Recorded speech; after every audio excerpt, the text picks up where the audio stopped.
সাল যেমন শেষের দিকে, তেমনি 2024-এর শেষের দিকে সকল ভারতবাসীর কাছে খুবই একটি ব্যথিতকর খবর।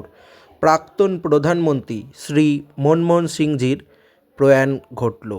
তার প্রয়াণে আমি এবং আমার পরিবার এবং আমার সকল ইউটিউব বন্ধুরা গভীরভাবে শোকাহত। মনমোহন সিংজির টানা যে 10 বছর প্রধানমন্ত্রীর জীবন, এটা সকল ভারতবাসী ভোলার নয়। তার দিল্লি এইমসে তার মৃত্যু হয়। তিনি কিন্তু তার একটা বয়সজনিত সমস্যায় তিনি ভুগছিলেন, এটা আমরা জানি। এই নিউজটা খুবই শোকাহতকর নিউজ। তার প্রয়াণে আমরা গভীরভাবে শোকাহত এবং আগামীকাল রাষ্ট্রীয় শোক পালন হবে। আজকে রাত্রের জন্যে আর কিছু বলার নেই। টাটা।